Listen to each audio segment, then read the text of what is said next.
So all in favor of approving the minutes? If there's, are there any corrections?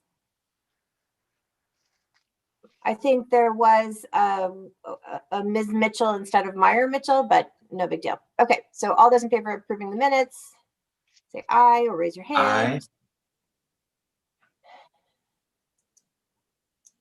Aye. Okay, great, unanimous. I have to abstain, Barbara. I was not at that meeting. Right, I remember. Okay, thanks. So 3-4 approval and 1 abstention from Sherelle. Great, thanks. So this is, start of a new year and a new budget cycle, and we have also a new composition of this committee. So when Colin and I spoke last week about how we wanted to use this time, we thought it might be a good opportunity for the committee to have a discussion around what we wanted to accomplish this year, especially with regards to the upcoming feasibility study, which will be presented to the board at the workshop at the beginning of March. And we understand it's premature to try and dig into all of that work, knowing that we'll have really good data in a month and a half. But I think it would be a good thing for the committee to have a discussion about how we want to approach that work and how we want to work with the city to achieve our goals. So that being said, is there anything that anyone would like to say about the work of the facilities committee in this upcoming school year and budget cycle?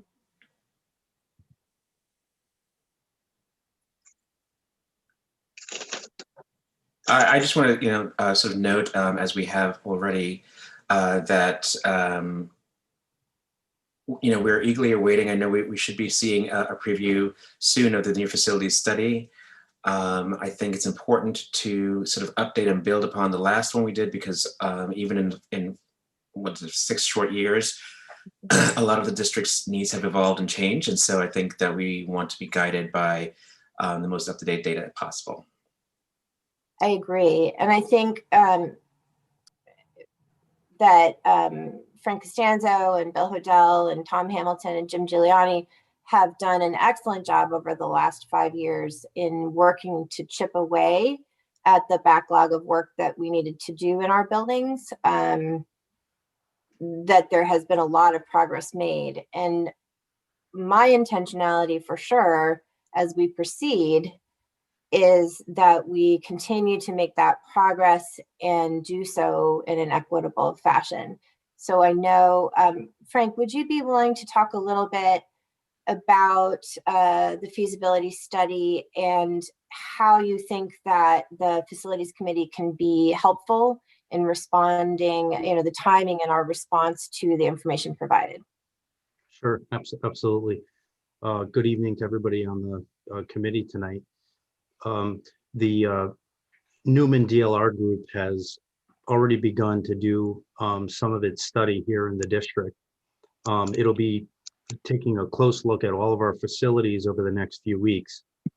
The study is going to focus on 4 major components. The first one, and a little bit later, we could have Bill Hodel talk about, he's actually done some of these walkthroughs with the group, a facilities condition assessment.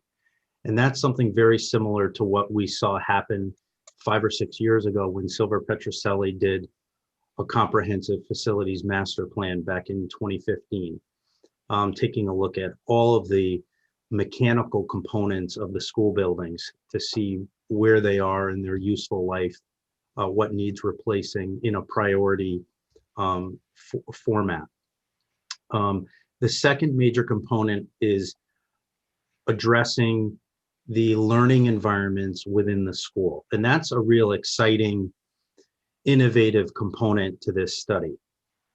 It'll go beyond boilers and roofs. It will really take a very close look at what our classrooms look like and what they could potentially look like in the next 5 to 10 years. And they'll do that through a variety of methods, including school walkthroughs with principals. They will do a number of what they call co-labs with principals, teachers, students and other members of the public in a public forum. And they'll ask specific questions about the ways in which our different stakeholders hope that classrooms might function in the future. They'll take a close review of the district's current and future capacity. And so that means district enrollment, looking at the school portfolio in relation to our enrollment and what our projected enrollment will look like over the next 5 to 10 years. And we've already given them access to some of our partners like Malone and McBroom. So the entities are talking, they're sharing data so that we can have an accurate and comprehensive report. And then fourth, really develop a district-wide facilities study that addresses current and future capital needs. Looking at the levels of funding that we've prioritized, looking at the current standards that the district has around its buildings, what we can modernize or replace, what we can expand within the confines of the city and the capital budget. So, you know, the timing on this is really good. They're on track to present what they're referring to as a presentation of preliminary scenarios, which will be presented to the full board at the March 2nd board meeting. The superintendent has invited 2 members of Newman DLR Group to come and speak briefly at the Saturday board retreat. Mhm. So you'll have an opportunity to hear them speak to, sorry, my lights are slow, have them speak to some of the early process work that they have done in the district, some of the folks that they've met with and talked with. So it gives you an idea of what their work has been like up until this point and what they expect to happen between now and the March 2nd deliverable, which is really the first public presentation of the preliminary findings. Mhm. And you may have some specific questions about some of what I've said. The visits are happening have been happening and will continue to happen over the next several days. There's 2 separate types of visits. The first one is an education environment walkthrough, and that happens with a small team, couple of people from DLR Group joining, in most cases, the principal or the principal's instructional point person, who takes them through most of the learning spaces in the building. And then there's a separate visit, which is called the maintenance and mechanical walkthrough. In that case, our instructional leaders are not involved in the tour, but somebody with the keys to, you know, all of the doors in the building accompanies the group. Those are happening mostly over the course of the weekend, and they take several hours per building. And they really do an inventory of the building from basement right on up to the roof of the school, looking at everything that a board should be considering when it's thinking about maintaining its infrastructure. Bill Hodel is on the call, and he has worked very closely with the group as they have worked on a schedule of school visits. And Bill, you may be able to talk in greater detail about the maintenance and the mechanical walk that's been underway in the district for the past couple of days, and will really pick up, I think, this weekend, right, Bill? Sure. So they actually plan on, they started yesterday, and they plan on working through 9 consecutive days, yesterday being day number 1. They started the infrastructure tour, that's the mechanicals, and completed 3 schools. I believe right now they are either finishing or about to finish Brookside. I left them at Brookside about an hour ago, and they have a team of subject matter experts, otherwise known as consultants in the mechanical field. They have obviously the Newman folks, and depending upon which tour it is, they will have a kitchen consultant. So they're not only just people who have a little knowledge about things, they're experts in their field that they're going to really dig into it and really look at what's in the kitchen, what's in the boiler room, what makes these schools tick, and come up with an assessment. I think at the end of the day, in comparison, the assessment study that Sylvan Petroselli provided will be that times 10, which we're going to get out of Newfield. So they're off to a good start. 3 schools are done first phase, and we have each day there's more and more schools they're doing through a 9-day process. So very pleased with what they've done so far, and today is only day number 2. That's great. I have to say it's such a breath of fresh air to elevate the discussion beyond the mechanics into the educational needs. And I'm just very thrilled that that's part of the conversation and that we'll have an opportunity to reflect on those results and feedback. Superintendent has placed a priority on that component of the facility study. And I see Dr. Strahan, I don't know if you want to say a little bit more about that piece. So one of the things that is very important, I think, for the community, based on my listening and learning conversations, is that school choice is really important. And we have a number of schools with particular themes to highlight practice. For example, the Bank Street model at CMS. We have PTech, which has a very particular learning structure, as well as different pathways at Brian McMahon and across the district and other programs as well. So we want to make sure that as we're thinking about the instructional models for the schools, that the environment is suitable to enable these programs to work in an effective and productive way. Because every theme or concept in a school has very specific needs. And as we're thinking about building design and programming, we want to make sure that we have the infrastructure in terms of the classroom spaces and other common spaces in the building that allow the feasibility of these programs to be successful in the buildings or infrastructures that they're in. So as we're thinking about the future and we're building a 5 to 10-year plan in terms of the work that we have to do, we want to think about not only what are the things that are in this repair and need of repair, things that will need to put in a cycle of improvement over time, but also thinking as we're thinking about these cycles of improvement, what are the shifts in the current structures that need to be made so that we can create an environment that's more suitable for the learning environments that we're trying to create.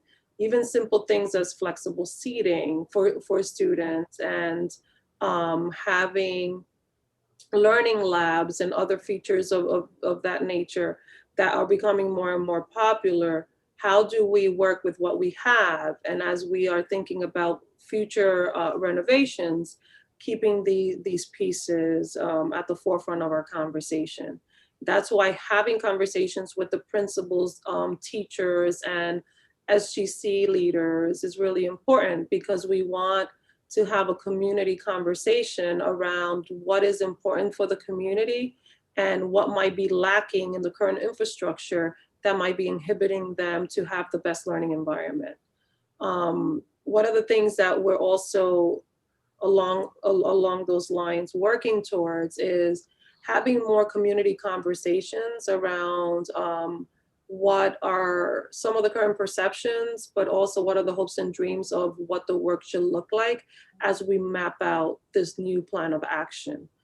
So right now we are hoping to target by February 1st, a community conversation that will happen in collaboration with the strategic planning task force to kind of launch an initial discussion around the facilities work that will enable the team to gather even more information from the community, as well as those individuals that are dissecting other studies within the task force to inform the practices and the work that they're trying to compile in the study. Can I kind of tag in on that? I'm glad that you brought up the cycle of improvement. And I know that in your former district, you had a 5-year cycle whereby at the end of 5 years, all parts of the building had been refreshed. I would love if this committee could study how our district compares to other districts in our region and our district reference group in regards to our operational spending on maintenance, and really see if we are where we need to be. I know that during the Great Recession in 2010 through 2012, our budget was cut to the bone, and the decision was made to preserve teachers, which is the right decision at the time, and that we scaled back on some of this maintenance work, and that's how we ended up with the backlog that we have. So I think it would be really good for us, and perhaps you can bring this up as you're working with the consultants, to ask them what they believe the industry standard or best practice of expenditure, what percentage of the budget should be spent on maintenance, so that we don't end up with large capital requests 10 years or 20 years down the line. So I'm wondering if that's something that we can kind of add to this committee's agenda for the year, such that as we go into our proposals for the operating and the capital budget next year, the board is informed as to what is needed, what is required to do it correctly. So I Does that think make sense? that's definitely something that we can add to the conversation. Just giving the current timeline and the amount of work that they have to do, Mhm. this might be something that we ask them to do as an annex to Mhm. the current scope of work, because they're running on a very tight schedule. But on the piece I around remember. practices, one of the things that we emphasize for them to support us and include in this facility study is also setting accountability parameters around the maintenance and care of our learning environments, and support us in developing a system that would, almost like in a rubric fashion, allow us to kind of rate and assess the current state of the learning environments within our buildings, because then that will give us data that will help us make informed decisions around what we need to prioritize on a day-to-day basis, as well as thinking about on the other component of the study, which is the looking at all the current systems, which is what Bill Holdell articulated earlier, thinking about how do we set a systemic, well thought out plan of action that is based on the data that they gather on the infrastructures of the building to inform how we prioritize projects, especially around capital improvement projects in the long run as well. That's very wise. And I think if I think about what I'd like this board's legacy to be, it would be to create the infrastructure such that facility decisions are very fact-driven and less political. Because I think that is the way to make the best decisions to benefit our community long-term, and to create a template for future boards to live into. No, and I think that this study would definitely create the situation where we will be basing our decisions based on data, which I think is really important, and setting up priorities that align to the needs of our facilities versus what people, different individuals' interests might be, which I think is important, but at the forefront, it should be based on an approach that focuses on the highest need and gradually working backwards towards the other priorities that we might have set, right? Because there's many things we want to do, but there's limited funding and allotted to be able to do the things we need to accomplish. Yeah, and I think the board is eager to be a happy partner with the city in setting this plan so that we don't create hardships for the taxpayers, but that we are providing resources that attract people to our city and retain them. And also, you know, that the work we're doing is lifting people up, lifting children up out of any circumstance that may not be optimal, and that their school be a place where they can be their best selves, not, you know, pigeonholed or hindered in any way. So I think this is a great conversation, and I'm so grateful for the work that everyone has done to get us here. And I wish I could hit the fast forward button to get to the results of the study, but well, I guess we'll patiently wait. Diana or Sherelle, do you have anything you'd like to add? No, me personally, I just don't want to lose sight of the things that we have agreed upon in the past. So, you know, I don't want to lose sight of those for new things. And I think we do need to prioritize and make sure that those things are not lost. I absolutely agree on that point. And in particular, you know, it's been 7 years since I first engaged in the conversation of a new school in South Norwalk. And I find that that should be, on a moral basis, a high priority for our district. So I completely agree. On Columbus, and you know, it's not just about South Norwalk, but that one seems to have been the longest. So we don't want to lose sight of Columbus or you know, the additional needs in the community. Yeah, especially for school buildings that may not have the same ability to lobby and so forth. Yeah. Diana, how about you? I'm looking forward to the studies because, you know, as a parent, before being on the Board of Ed, you follow the meetings and you only hear one side. And I am actually looking forward to statistics and what the studies will bring out to be able to evaluate correctly and discuss with older board members the ideas that they have had in the past. And at the same time, keeping in mind that we may have to rearrange a few things just because of the way the study might bring it out, or things that are going to be a priority that were not a priority before. So we have to keep an open mind too when that study comes out. And again, like I said, I'm looking forward to it. It's going to take a while, but I'm ready to have those conversations and study everything.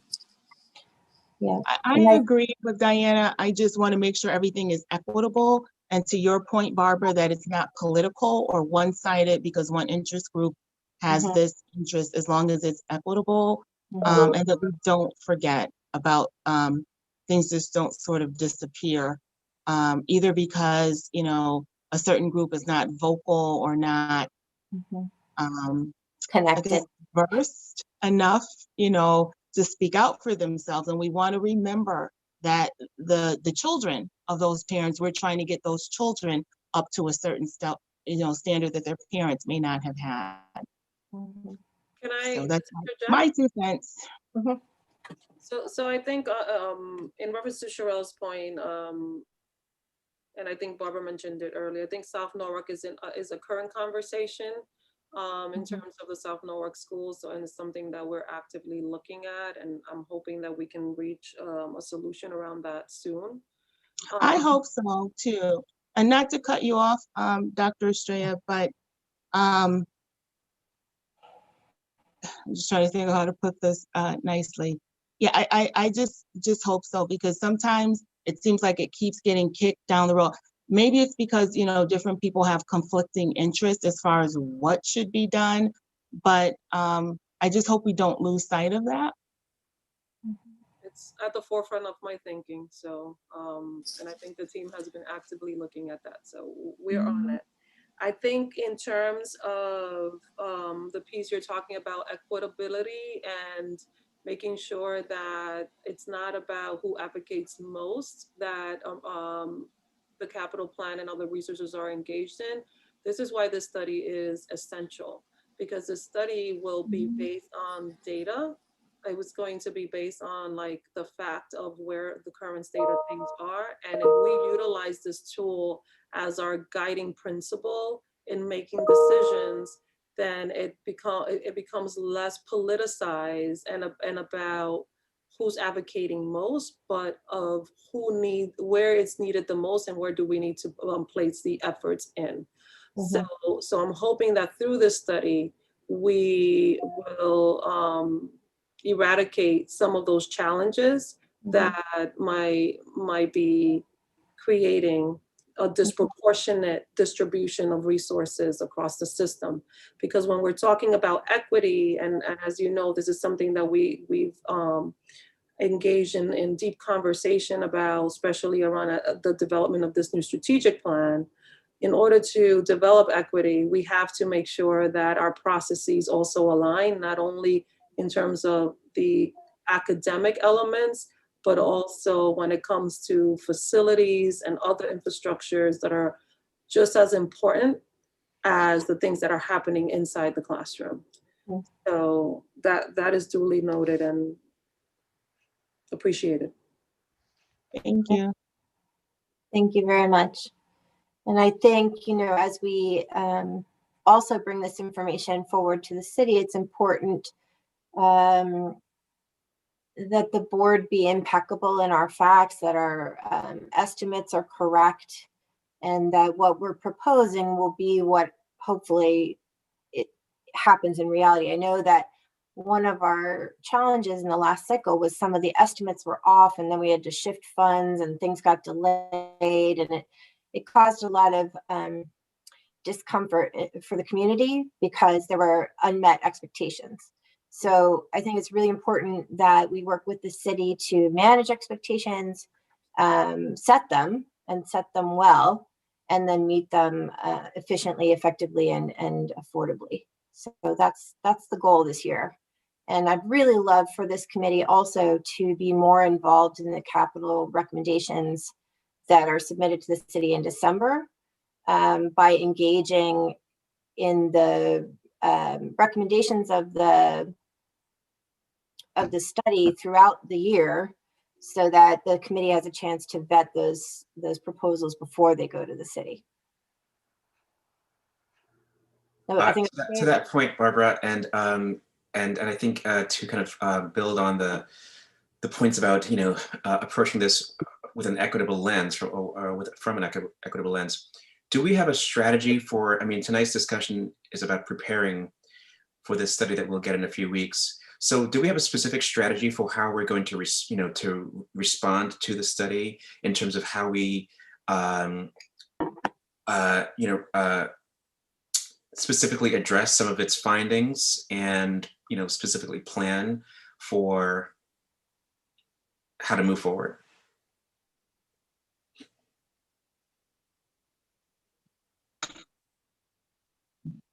I can answer in the context of how we're thinking about the work on our end. So the goal is that this report will initiate the conversations amongst the board and the team to talk about what are the things that we are going to prioritize, what did we learn from this study, and then how do we take this information to develop a plan of action that will inform our work. So at the end of this process, one of the things that we will have is the information we need to set up our 10-year plan of action around our facilities is one. Two, thinking about the educational programs that we have and potentially want to create, and what is the current state of our environment and feasibility to do that, and where we don't have the feasibility to do that, what is it going to take to enable us to have the infrastructure necessary to continue to progress to the learning environments that will best prepare our students for college, career, and beyond, right?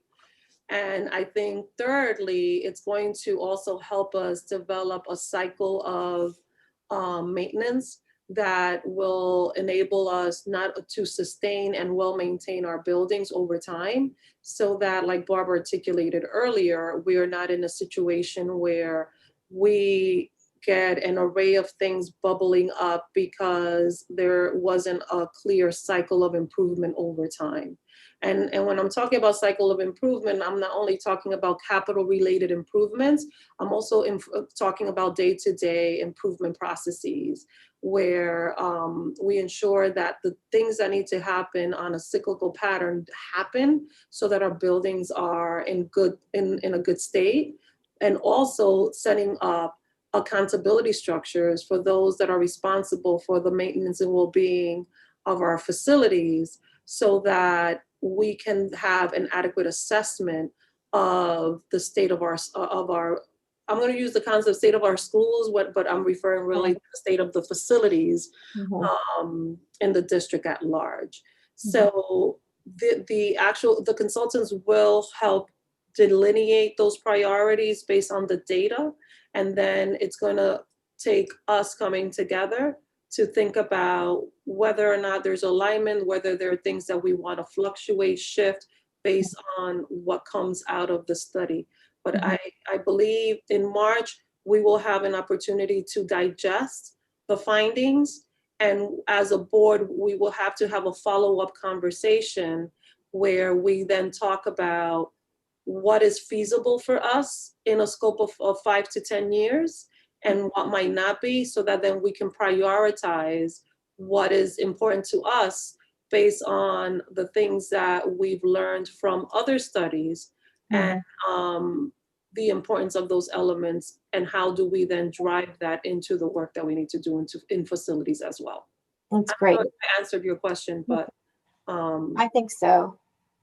I also, Colin, you're mute. I was just saying thank you. It's great to sort of have that plan of attack going forward. And I think one of the things that's important to me is to learn from history, right? So the last time we had a facility study, it created a ton of controversy within the community regarding what to do first. And it really tore people apart and was really harmful. And those resentments are still here with us. And we need to work to make sure that everyone feels included in this decision-making process so that we can heal some of that and move forward, without that kind of rancor following us as we proceed. Because I think where we have succeeded is where we were inclusive, and there were a lot of people at the table who felt that they were heard and their feedback was included. And where we have failed, perhaps, is where somebody felt left out of the conversation and it created an obstacle. So I think we need to make sure that everyone is heard and part of that process.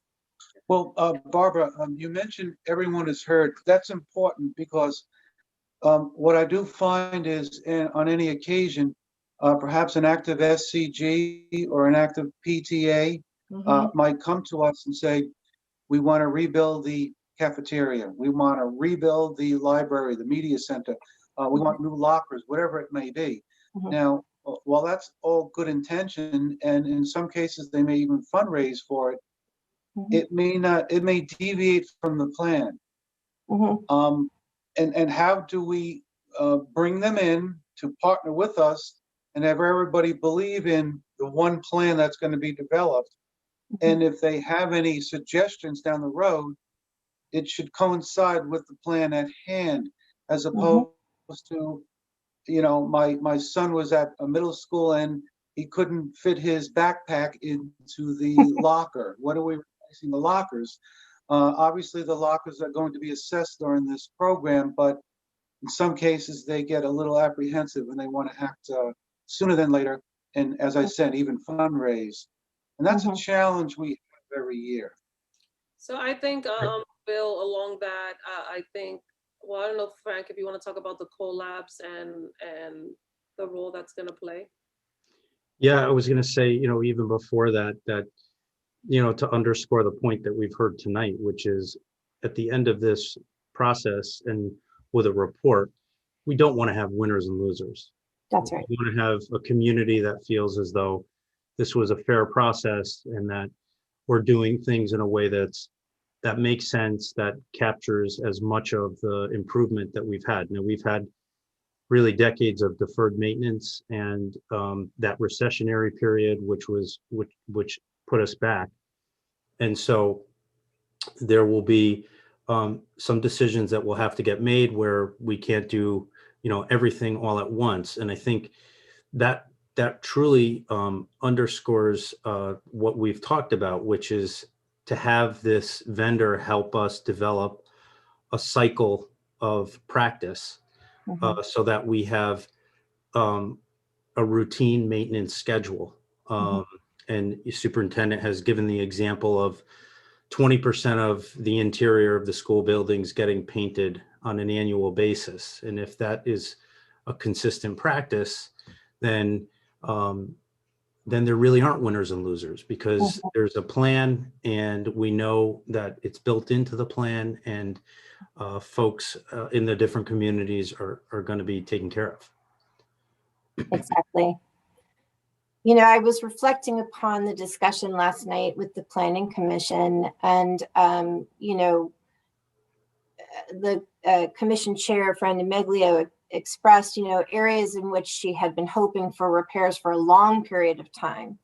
And, she said, let's just do it already. And I think that there's a sector of the community that really just wants us to do it already. And so I'm excited that we're embarking in this conversation, and I appreciate this, obviously premature conversation in the sense that we don't have the data yet, but certainly having a mutual understanding of what our goals are and make sure that the community understands what they are will help us a lot, I think. So anybody else have anything they want to add? Speak now or forever hold your peace. No, I'm kidding. All right. So if nobody has anything further, I think we can probably move to adjourn. And, we have a lot of work before us over the coming months, and we can decide how we want to chunk that out as a team on this committee and really dig into what needs to get done. And I'm so grateful that we have such a strong team to do it. Sounds good to me. Okay. Do I have a motion? I motion, so moved. Yay. Sherelle, second.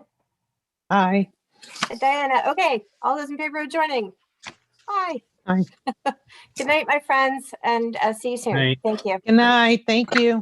Stay safe.